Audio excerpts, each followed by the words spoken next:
5 লাখ 10 লাখ।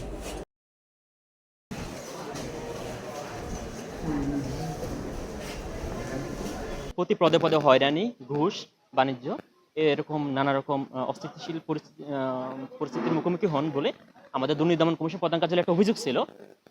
তার ফলে আমাদের দুর্নীতি দমন কমিশন প্রধান কার্যালয়ের আজকে অনুমোদন ক্রমে আমরা দুর্নীতি দমন কমিশন জেলা কার্যালয় ছাত্র হতে একটি এনফোর্সমেন্ট অভিযান পরিচালনা করি।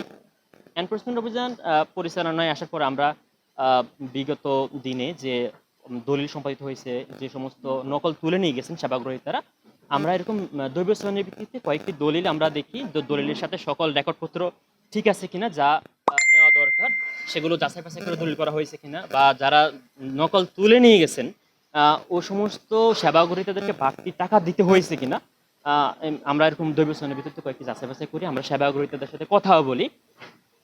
প্রাথমিকভাবে এই কাজগুলো কোনোটাই আমরা বড় কোনো ধরনের আমরা কোনো ধরনের অনিয়ম পাইনি। একটা দলিলে আমরা যেটা পেয়েছি ওখানে আপনার যে রাজস্বের কপিটা ছিল না, এটা খাজনা রসিদটা। ওনারা যেটা বলতেছেন সেটা হচ্ছে এটা মিস্টেকলি হয়ে গেছে। আমরা নির্দেশনা দিয়েছি পরবর্তীতে যেন এ ধরনের কোনো ধরনের ভুল ভ্রান্তি না হয়ে থাকে, সকল রেকর্ডপত্র যেন সঠিকভাবে দেখে দলিল করা হয়, এবং এখানে যারা সেবা নিতে আসেন, দলিল করতে আসেন বা নকল তুলতে আসেন, কেউ যেন কোনো ধরনের হয়রানির শিকার না হন, কোনো ধরনের ঘুষ দিতে না হয়, অতিরিক্ত অর্থ দিতে না হয়, সে বিষয়ে হচ্ছে আমরা এখানকার সাব রেজিস্ট্রার মহোদয়কে অনুরোধ করেছি। এবং এখানে দলিল তুলতে কত টাকা লাগে কিংবা নকল তুলতে কত টাকা লাগে এবং তল্লাশি অন্যান্য বিষয়, যে সেবা নিতে যে রাষ্ট্রীয় যে ফি, সেই ফি বিষয়গুলো জনগণকে আর একটু সহজীকরণ করার জন্য, যেন সহজে দৃষ্টিগোচর হয়, সে বিষয়ে আমরা ওনাকে বলেছি এগুলো সহজে উপস্থাপন করার জন্য, মানুষকে জানানোর জন্য।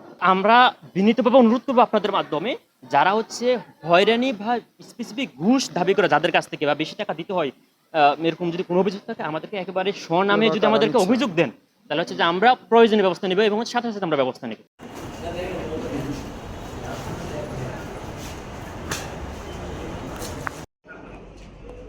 কত টাকা নেওয়া হয়েছিল?